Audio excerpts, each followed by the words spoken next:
Hello Leo, welcome to your reading for the first half of December 2023. I'll put an oracle card there because we're going to read about that later. See if it synchronizes with your cards. Okay, let's see what the energies are. We have reflection, so we have the Six of Cups, we have the Sun, and we have bondage. Interesting. So for some of you Leos, you're looking back in the past, the journey that you've been on, having a little look in that old cupboard, see what's in there, what comes out of the closet, what comes out of the cupboard. It really is a reflection on your journey, very much so. Where you've been, how it worked, where you are now, where you want to be even. Definitely. And for some, it's looking back on what you were believing and what you were wanting. We had goals as children or whatever, what you really wanted your life to be like. And the sun is saying that the sun is shining. The sun is shining. There things are really at a level where you are feeling good, you are feeling content, you're feeling warm, that warm fuzzy feeling inside. There is definitely much to celebrate. So as part of that reflection, you may be seeing that things have evolved into a place of real utter, contentment and harmony and peace and excitement and positivity.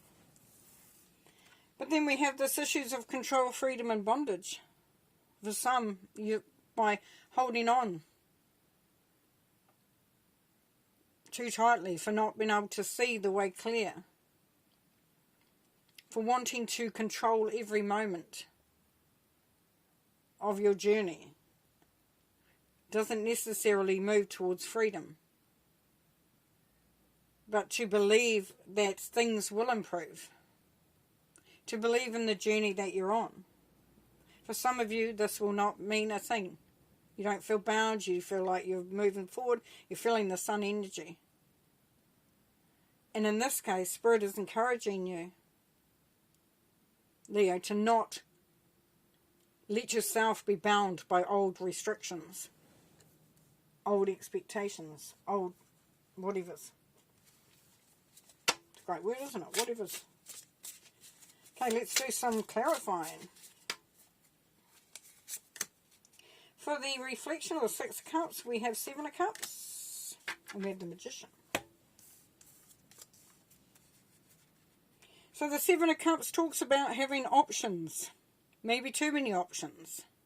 But as we're sitting on the Six of Cups, for me this is where you are really looking to see, are you going in the direction that you want to? What are your options? What do you want out of this? And with the Magician there, realizing that you have the ability to create the magic for yourself. It can be you looking at, what do I have to offer? Do I have the skills? Do I have the talents? Do I have everything I need in order to, to move into that sun energy? But there definitely is a little bit of where to from here. So you're looking back with the reflection card, and then looking forward, looking at now, what have I got? What have I got in front of me? Am I able to achieve? Am I able to do it? Well, the sun card would say yes. The sun card would highlight that there is an opportunity for things to definitely be in a great place. So we've got the Five of Wands, and we've got the Queen of Cups. So this is where, Leo, this is where you get into a place of understanding with yourself and with others, with relationships, with the dynamics around you, with the energies around you. Because the Five of Wands is really, it really is about establishing an order, an understanding for yourself and for others around you too. What do you want from others? What do you expect from others? Do you have to get them on the same page?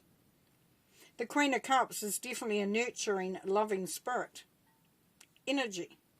It could be somebody around you that is very, very loving, somebody who brings that into your life. With the Queen of Cups, we see a mother figure. But we also see that this can be love of self. This is where you are wanting and establishing to move into that place where you are open, where you feel the love. You feel giving the love, receiving the love, that whole movement of love. Whether it's doing something you love, being with those you love. It's all about you really allowing that energy to flow, to bring in the sun, by establishing the place in which you in where you settle and where you feel the happiness, the happiest, the most contented and balanced.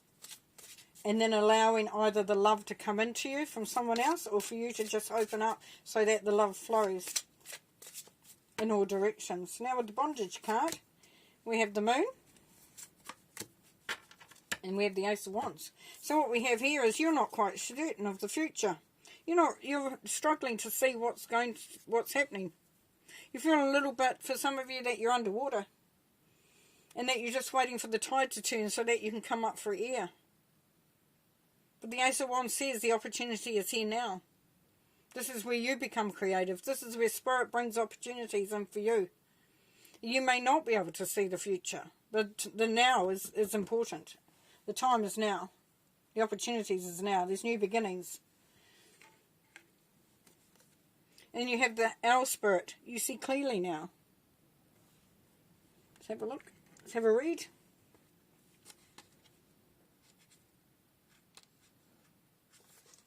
Our Spirit arrives to remind you that the wisdom within you is informed by your keen senses and the wisdom within the consciousness we all share. Even in the darkest night, the owl sees clearly and is guided by every sense it has, including the first sense of intuition. Right now, your sensitivities are turbocharged and you are receiving messages from all directions. Our Spirit reminds you to be wise and pay attention to what's between the lines, what is invisible to the naked eye, what cannot be heard with the ears, and what others may not be able to perceive. With all your senses aroused, you have much knowledge available to you. Clarity will come as you sit with all that you are sensing, allowing your intuition to guide you in understanding the whole and not just the parts. Let your wisdom arise and be your guide as you trust the accuracy of all your senses. Intuition is real and can provide the clarity you need to understand your situation right now. Your relationship, your finances, your job, whatever it is, you can see the truth clearly now. Are you feeling overwhelmed and overpowered by all that you are sensing? Are you highly sensitive right now and an information overload, feeling too much and taking in too much stimulation? The antidote for overwhelm is to become grounded and return to your safe nest, so wisdom can offer you clarity and guide you on managing the flow. Take a break to ground yourself in the reality of your everyday senses. Go for a walk in nature. Perhaps you can stop to lie on the ground or hug a tree, or just stroll down the street beneath the soothing sky so that you can regroup and clear your energy field. Your wisdom and ability to make sense of all that you are feeling and experiencing will return as our Spirit reminds you of your need to get clear. Beautiful, beautiful, beautiful. Well, thank you very much, Leo. All the best for the coming period of time, and I know that this will be a great awakening and a great sense of clarity coming through. And be that owl. Awesome. Thanks. Bye.